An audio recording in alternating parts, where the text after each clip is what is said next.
नमस्कार मित्रों, मैं हरिओम शास्त्री आपके अपने चैनल में आपका हार्दिक अभिनंदन करता हूं। आज मैं आपको सुनाऊंगा पुरुषोत्तम मास का महात्म का 9वां अध्याय। ध्यानपूर्वक सुने। बोलो गणपति महाराज की जय, बोलो लक्ष्मी नारायण भगवान की जय, शंकर भगवान की जय।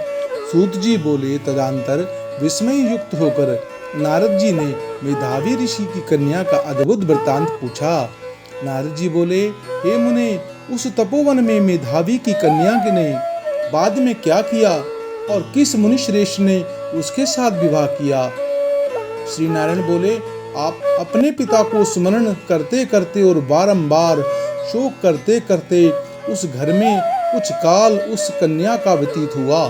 यूथ से भ्रष्ट हुई हिरणी की तरह घबराई शून्य घर में रहने वाली, दुख रूप अग्नि से उठी हुई भाप द्वारा बहते हुए अश्रु नेत्र वाली, जलती हुए हथ कमल वाली, दुख से प्रतिक्षण गर्म श्वास लेने वाली, अति दीन घिरी हुई सर्पिण की तरह अपने घर में सरुद्ध और अपने दुख को सोचती और दुख से मुक्त होने के उपाय को न देखती हुई उस यशोधरी को उसके शुभ भविष्य की प्रेरणा से संतावना देने के लिए उस वन में अपनी इच्छा से ही प्रतिक्रोधी, जिनको देखने से इंद्र भयभीत होते हैं, ऐसे जटाओं से व्याप्त साक्षात शंकर के समान भगवान दुर्वासा ऋषि आए।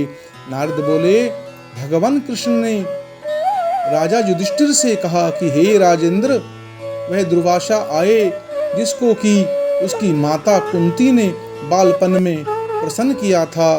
तब उस पूजित ऋषि महर्षि ने देवताओं को आकर्षण करने के लिए विद्या उन्हें दी प्रदान की।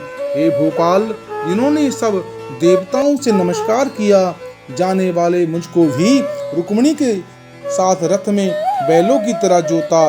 दुर्वासा को बिठाकर रथ खींचते हुए जब हम दोनों मार्ग में चलने लगे, तब चलते चलते मार्ग में अति तीव्र प्यास से सूख गए थे और तालु ओष्ठ जिस रुक्मिणी की तरह ऐसे जल चाहने वाली रुक्मिणी ने जब मुझे सूचित किया, तब कंधे पर रथ की जोत को रखे हुए चलते चलते ही पांव के अग्रभाग से पृथ्वी को दबाकर रुक्मिणी के प्रेम के वशीभूत मैंने भोगवती नाम की नदी को उत्पन्न किया। तब वही भोगवती ऊपर से बहने लगी। अनंतर उसी जल से, हे महाराज, रुक्मिणी की प्यास को मैंने बुझाया। इस प्रकार रुक्मिणी की प्यास का बुझाना देख उसी क्षण अग्नि की तरह दुर्वासा क्रोध से जलने लगे और प्रलय की अग्नि के समान उठकर दुर्वासा ऋषि ने श्राप दिया।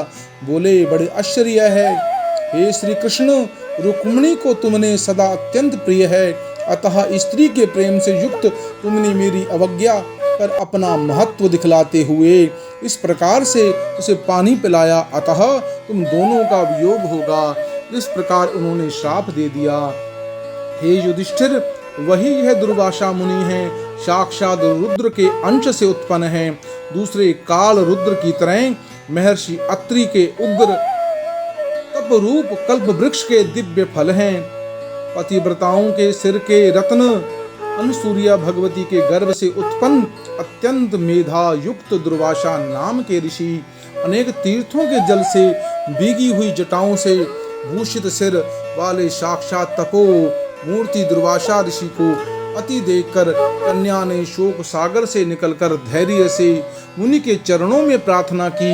प्रार्थना करने के बाद जैसे वाल्मीकि ऋषि को जानकी की अपने आश्रम में लाई थी, वैसे ही यह दुर्वासा को अपने घर में लाकर अर्घ पाद्य और विधिवत प्रकार से जंगलों के फलों और पुष्पों से स्वागत के लिए आज्ञा लेकर आदर पूर्वक तदंतर, हे राजन, वह बाला बोली।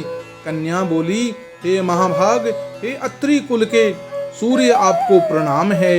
हे साधुओं, मेरी अवज्ञा के कारण आज मैं आपका शुभ आगमन कैसे हुआ? हे मुने, आपके आगमन से मेरा भाग्य उदय हुआ है, अथवा मेरे पिता के पुण्य के प्रवाह से प्रेरित मुझे संतावना देने के लिए ही आप मुनिसतम आए हैं। आप जैसे महात्माओं के पाप की धूल से वह तीर्थ रूप है, उस धूल का स्पर्श करने वाली मैं अपना जन्म आज सफल कर सकी हूँ।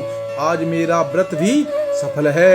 आप जैसे पुण्यात्माओं के जो मुझे आज दर्शन हुए, अतः आज मेरा उत्पन्न होना और मेरा पुण्य सफल है। ऐसा कहकर वह कन्या दुर्वासा के सामने चुपचाप खड़ी हो गई। तो भगवान शंकर के अंश से उत्पन्न महर्षि दुर्वासा मुनि मंद मंद हास्य युक्त होकर बोले। दुर्वासा बोले, द्विज सुते, तू बड़ी अच्छी है। तूने अपने पिता के कुल को तार दिया। यह मेधावा ऋषि तब का फल है। उन्हें तेरी जैसी कन्या उत्पन्न हुई। तेरे धर्म से तत्पर जान के लाज से भी मैं यहाँ आया और तेरे घर आकर तेरे द्वारा मेरा पूजन हुआ। हे वरारोहे, मैं शीघ्र ही बद्रिका आश्रम में मुनीश्वर सनातन नारायण देव के दर्शन के लिए जाऊंगा, जो प्राणियों के हित के लिए अत्यंत उग्र तप कर रहे हैं। कन्या बोली, हे ऋषि, आपसे ही मेरा शोक समुद्र सूख गया। अब आपके बाद मेरे भविष्य में उज्जवल है, क्योंकि आपने मुझे संतावना दी। हे मुने, मेरी उस प्रदुभूत बड़ी भारी ज्वाला युक्त दुख रूप अग्नि को क्या आप नहीं जानते? हे दया सिंधो, हे शंकर, उस दुखाग्नि को शांत किया। मेरे विचार से हर्ष का कारण मुझे कुछ भी दिखलाई नहीं देता। न मुझे माता है, न पिता, न भाई जो धैर्य प्रदान करता है। अतः समुद्र से पीड़ित मैं कैसे जीवित रह सकती हूँ? जिस जिस दिशा में मैं देखती हूँ वह दिशा मुझे शून्य ही प्रतीत होती है। इसलिए तपोनिधे, मेरे दुख का विस्तार आप शीघ्र करें। मेरे साथ विवाह करने के लिए कोई भी नहीं तैयार है। उस समय मेरा विवाह ना हुआ तो मैं भी विषैली शूद्रा हो जाऊंगी। यह मेरे बड़ा भय है। इसी भय से ने मुझे निद्रा आती है और न भोजन में मेरी रुचि होती है। हे ब्राह्मण, अब मैं शीघ्र ही मरने वाली हूँ। यह मेरा इस समय निश्चित है। ऐसा कहकर आंसू बहाती हुई कन्या दुर्वासा के सामने चुप हो गई। तब दुर्वासा कन्या का दुख दूर करने का उपाय सोचने लगे। श्री नारायण बोले, इस प्रकार मुनि कन्या के वचन सुनकर उनका अभिप्राय समझकर बड़े क्रोधी मुनिराज दुर्वासा ने उस कन्या का कुछ हित विचार पूर्ण कृपा से उसे देखकर सारभूत किया और बताया। श्री वृद्ध नारद पुराण पुरुषोत्तम महात्म्य नमो अध्याय समापना। बोलो जय जय श्री राधे, जय जय श्री राधे।